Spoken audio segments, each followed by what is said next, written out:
Existe uma tecnologia de construção que antecede o Império Romano. Custa a uma família cusa 540 euros por mês em contas de energia e tem uma vida útil documentada medida em séculos. No entanto, em todos os Estados Unidos existem menos de 10.000 dessas casas hoje. E, na maioria das jurisdições, você nem pode construir uma legalmente em suas próprias terras. Isso é chamado de casa abrigada na terra. E esta é a extraordinária história de onde elas vieram, a física que as faz funcionar e as políticas e aprovações que as mantêm fora do alcance da maioria de nós. No inverno de 1804, a expedição de Lewis e Clark estava acampada no rio Missouri, em Dakota do Norte, e eles estavam em sérios apuros. As temperaturas despencaram, e dentro do Frontier Fort a temperatura caiu para 45 graus abaixo de zero. A tinta congelou completamente. Grupos de caça retornaram com membros congelados, e o rio Missouri congelou o suficiente para que equipes de cavalos fossem conduzidas sobre o gelo. No entanto, a apenas algumas centenas de metros de distância, o povo indígena Mandan, ao lado do qual estavam acampados, realizava reuniões sociais e funcionava como se estivesse alheio às ferozes condições de inverno ao seu redor. Eles não estavam queimando mais combustível, nem estavam mais bem vestidos. A diferença aqui estava em suas habitações. Veja bem, em resposta às rigorosas condições de inverno, em uma época conhecida como a Pequena Era do Gelo em 1437, os Mandan haviam desenvolvido um estilo de abrigo superior que se provou notavelmente resiliente a essas quedas extremas de temperatura. O piso era nivelado ao nível do solo, embora muitas vezes parecesse ligeiramente rebaixado, com uma pesada estrutura de madeira suportando uma espessa camada de salgueiro, grama e terra compactada. Do exterior, parecia uma colina baixa com um buraco para fumaça, mas por dentro era uma espaçosa habitação circular com um diâmetro de 20 a 65 pés. Eles a chamavam de Earth Lodge. Logo, o Earth Lodge tornou-se a forma arquitetônica característica das tribos ao longo do rio Missouri. Mas os benefícios do abrigo na terra não eram exclusivos dessas planícies. De fato, civilizações de quase todas as eras e continentes recorreram à terra em busca de abrigo. Já na era neolítica, as comunidades utilizavam turfa e pedra para isolar casas circulares, muitas vezes parcialmente embutidas no solo para quebrar a força dos ventos atlânticos.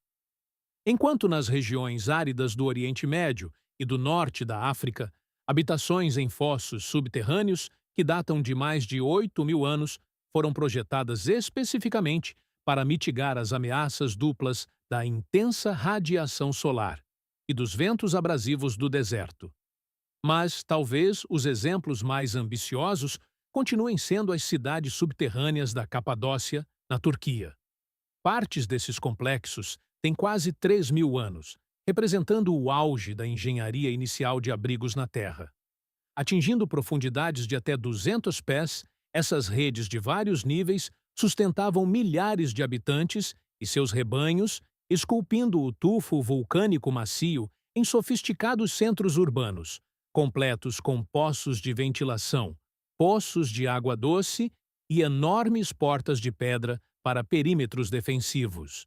Mas, para entender o que faz com que as casas abrigadas na terra tenham o desempenho que têm, primeiro você precisa entender o que elas não estão fazendo. O isolamento em nossas casas funciona retardando a transferência de calor.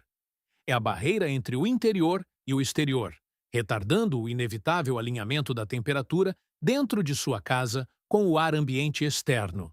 E essa abordagem funciona bem quando a diferença de temperatura entre o interior e o exterior é moderada.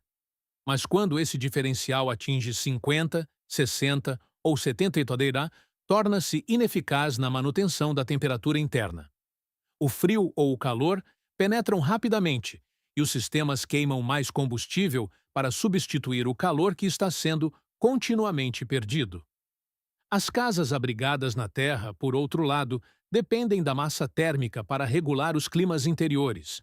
Onde o isolamento resiste à transferência de calor, a massa térmica absorve a energia térmica durante os períodos de excesso e a libera durante os períodos de escassez. E a maior fonte única de massa térmica disponível para qualquer pessoa sem custo é o próprio solo. A uma profundidade de apenas um pé abaixo da superfície, as flutuações diárias de temperatura tornam-se insignificantes. Em grande parte dos Estados Unidos continentais, a temperatura do solo a apenas 3 pés abaixo da superfície mantém-se quase constante, entre 50 e 60 graus F, durante todo o ano, independentemente do que o clima esteja fazendo acima. Como essa energia é absorvida e liberada lentamente, desenvolve-se um atraso térmico entre as condições externas e a resposta interna. O pico de calor da tarde não atinge o interior até o frescor da noite. O ponto mais frio da noite não penetra até o calor do dia seguinte. Nessas estruturas, as flutuações diárias de temperatura não são apenas moderadas, elas são efetivamente achatadas. A massa térmica superior da Terra faz o trabalho pesado, reduzindo a dependência de seus habitantes de sistemas externos de aquecimento e resfriamento. Mas, mesmo quando fontes suplementares de aquecimento e resfriamento são necessárias, as casas abrigadas na Terra garantem um diferencial de temperatura muito menor entre as paredes internas e externas, reduzindo significativamente o uso de energia. Um edifício cercado por terra só precisa fechar uma lacuna de 15 graus para atingir uma temperatura interior confortável. Enquanto uma casa convencional exposta ao ar de inverno de 20 graus precisa fechar uma lacuna de 55 graus ou mais. No mundo das casas abrigadas na terra, existem 3 configurações de construção distintas, todas as quais utilizam as propriedades de massa térmica da terra. Semelhante ao povo Mandan, a estrutura com bermas é construída no nível do solo ou logo abaixo dele, com terra amontoada contra uma ou mais paredes externas.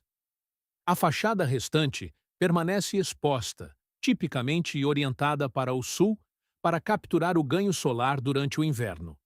Esta é a configuração mais acessível para construtores que trabalham dentro de sistemas de licenciamento convencionais e a menos vulnerável a complicações de drenagem subterrânea, porque fica acima do lençol freático. A configuração embutida na colina insere a estrutura diretamente em uma encosta com terra cobrindo o telhado e 3 lados, e uma única parede deixada exposta. Ela maximiza as propriedades térmicas do solo, ao mesmo tempo em que permite a colocação de janelas convencionais na face exposta.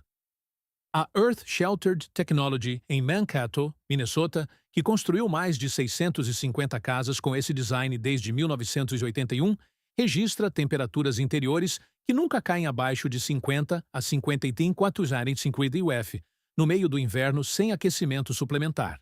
A configuração totalmente subterrânea rebaixa toda a estrutura abaixo do nível do solo. Um átrio ou pátio central é geralmente escavado para trazer luz e ar para o interior. Estas exigem a engenharia estrutural mais rigorosa, pois o telhado deve suportar todo o peso do solo sobreposto e a drenagem deve ser projetada com a mesma precisão que o sistema térmico, mas oferecem o mais alto grau de proteção contra intempéries e as temperaturas interiores mais estáveis dos 3 tipos. O caso teórico para a construção abrigada na Terra foi estabelecido há décadas, mas o que os últimos 50 anos produziram é um histórico comercial substancial o suficiente para colocar números concretos nisso. Para começar, sua eficiência energética em comparação com as casas tradicionais é significativa. O Laboratório Nacional de Oak Ridge conduziu medições térmicas horárias contínuas em um edifício coberto de terra de 4.000 pés quadrados em 1982. Eles encontraram 30% de economia de aquecimento e 26% de economia de resfriamento em comparação com uma estrutura acima do solo já eficiente em termos de energia. Os requisitos de pico de resfriamento foram 50% menores, o que significa que os sistemas mecânicos necessários eram menores e mais baratos de operar. Talvez o mais importante, 90% dos ocupantes relataram estar confortáveis o tempo todo. O limite superior de eficiência, documentado pela Earth Sheltered Technology em todo o seu portfólio, atinge 80% de economia em relação a uma casa construída convencionalmente de tamanho equivalente. Em um caso, uma casa de 6.000 pés quadrados para uma família de 5 pessoas incorreu em apenas R$ 40 por mês, no total de contas de serviços públicos relacionadas ao aquecimento. Um estudo encomendado pelo HUD em 1980 pela Universidade de Minnesota descobriu que as casas abrigadas na terra também apresentavam valores de revenda 30 a 40% maiores do que a construção equivalente com estrutura de madeira.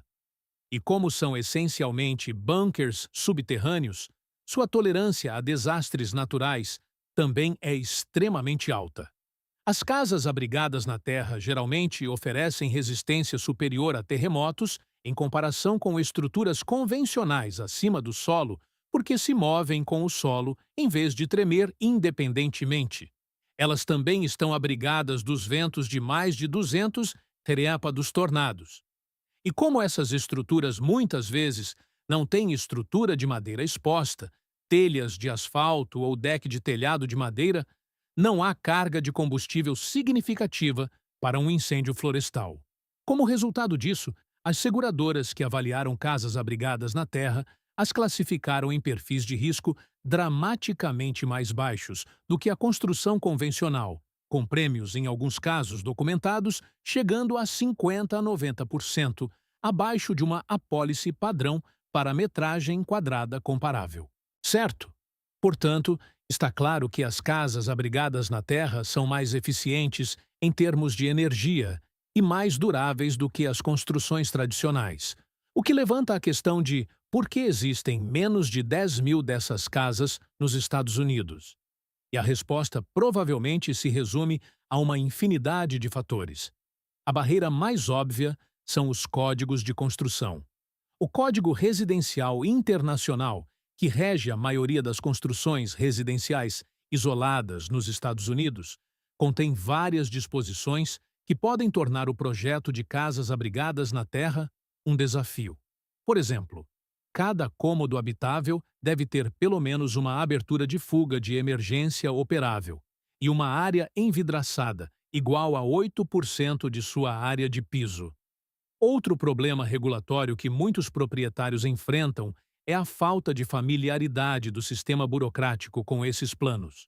Telhados cobertos de terra, que podem suportar de 10 a 20 vezes a carga de um telhado padrão, exigem cálculos especializados de engenharia estrutural que muitos departamentos de construção municipais nunca revisaram e não estão equipados para avaliar com eficiência. Licenças que levam semanas para uma casa convencional podem levar meses ou anos para uma abrigada na terra, adicionando dezenas de milhares de dólares em taxas de revisão antes que 1 metro de concreto tenha sido derramado. Mas também existem limitações práticas genuínas que qualquer relato honesto sobre casas de terra deve incluir. Os custos de construção são de 10 a 20% mais altos do que as construções convencionais equivalentes no início. As economias de longo prazo em energia e manutenção são bem documentadas, mas esse prêmio inicial é uma barreira real para os compradores que não conseguem acessar o financiamento hipotecário convencional, que por si só é complexo devido à natureza única dessas propriedades. O gerenciamento de umidade também é um desafio técnico extremamente importante que requer séria consideração. O Williamson Hall, na Universidade de Minnesota, um edifício histórico abrigado na terra concluído em 1977, está agora programado para demolição devido a mofo crônico e infiltração de água. Construir abaixo do lençol freático causará inerentemente problemas que devem ser seriamente considerados durante a fase de planejamento. Há também uma dimensão psicológica de viver em uma casa como esta. Estudos de ocupantes em ambientes subterrâneos e abrigados na terra mostram que eles são mais propensos a sentir uma sensação de isolamento, controle reduzido sobre a luz natural, bem como ansiedade sobre a saída em uma emergência. É claro que uma casa bem projetada pode eliminar isso com paredes envidraçadas voltadas para o sul, poços de luz e interiores biofílicos. Mas, novamente, essas são todas as coisas que devem ser consideradas durante a fase de planejamento. Mas para aqueles determinados a construir uma casa abrigada na terra, existem vários caminhos. O caminho certo depende do orçamento, da localização e de quanto do trabalho você está disposto a fazer sozinho. O primeiro passo para qualquer construtor é entender as limitações da jurisdição. 16 estados deixam a adoção do Código de Construção para condados individuais, em vez de impor um padrão estadual. Dentro desses estados, certos condados impõem códigos de construção residencial, mínimos ou inexistentes.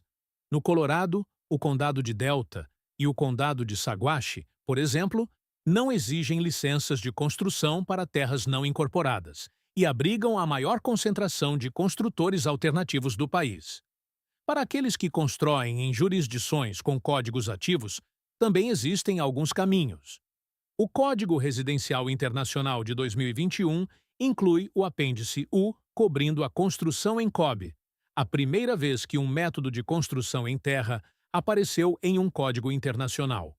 Quanto à estrutura em si, existem 4 abordagens em diferentes faixas de preço.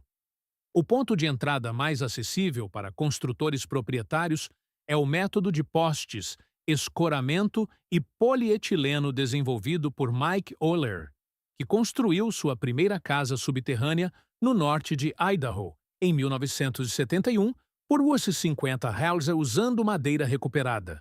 O método usa postes de madeira estrutural fixados no solo, membros de escoramento horizontais formando paredes e telhado, e uma camada de lona de polietileno protegendo a madeira da umidade do solo. O livro de Oeller sobre o método passou por 7 edições e 14 impressões, e continua sendo a entrada de menor custo na construção abrigada na terra. A construção com sacos de terra, também chamada de super adobe, usa sacos de polipropileno cheios de subsolo, empilhados como alvenaria e compactados entre as fiadas com arame farpado, fornecendo resistência à tração. Os custos da estrutura variam entre US 33 e US 35 quarterhilers por pé quadrado. A Cow Earth, em Hesperia, Califórnia, fundada pelo arquiteto Nader Khalili, ensina esse método e oferece workshops que variam de uma sessão básica de um dia a um aprendizado de 10 semanas. Suas estruturas passaram nos testes do Código de Terremotos da Califórnia e ganharam o Prêmio Aga Khan de Arquitetura de 2004. Mas, para aqueles que desejam um resultado totalmente projetado e elegível para a hipoteca, operadores comerciais estabelecidos refinaram o processo em um produto repetível. A Earth Sheltered Technology, em Mankato, Minnesota, constrói estruturas de concreto totalmente reforçadas, com aço a aproximadamente os 150 temperalegs por pé quadrado, antes do acabamento interior, com casas concluídas custando entre 340 mil reais e os 840 mil reais, dependendo do tamanho. A Formworks Building, em Durango, Colorado, usa um sistema patenteado de estrutura de aço aparafusada, coberta com vergalhões e concreto projetado, atende a todos os códigos de construção atuais e possui aprovação de hipoteca da Fannie Mae e Freddie Mac. E a Davis Caves, em Atlanta, Illinois, oferece um design octogonal de concreto moldado e concluiu mais de 300 casas em todo o país. Qualquer que seja o caminho escolhido, 2 elementos devem ser tratados como inegociáveis, independentemente do orçamento. O primeiro é a drenagem. Um sistema de drenagem subterrânea com drenos de fundação instalados em um leito de cascalho deve estar no local antes do início do reaterro. Solos naturalmente permeáveis, como areia e cascalho, são ideais para o reaterro, pois permitem uma rápida percolação para longe da estrutura. O segundo é a impermeabilização. A proteção padrão contra a umidade é insuficiente. Membranas de alto desempenho, asfalto emborrachado, painéis de bentonita ou poliuretano líquido aplicados a todas as superfícies de contato com a terra são o padrão mínimo. O sistema de impermeabilização é o que determina se uma estrutura como essa ainda estará funcionando em 50 anos. Para quem deseja aprender o processo na prática, a biblioteca de referência principal para qualquer construtor sério começa com The 50 and Up Underground House Book, de Mike Oller, Earth Sheltered Houses, de Rob Roy, e The Earth Sheltered House, de Malcolm Wells. Esses três textos cobrem todos os principais métodos de construção, estratégias de licenciamento e princípios de design que a pesquisa validou. A casa abrigada na terra é um método de construção refinado ao longo de séculos, com uma eficiência energética comprovada e durabilidade estrutural que a construção convencional simplesmente não consegue igualar. Se esta história mudou a maneira como você olha para o próprio chão sob seus pés, inscreva-se e curta o canal. Estamos escavando a história e a tecnologia que o mundo moderno muitas vezes negligencia. Vamos construir um futuro mais resiliente juntos. O próximo tesouro arquitetônico será descoberto em breve.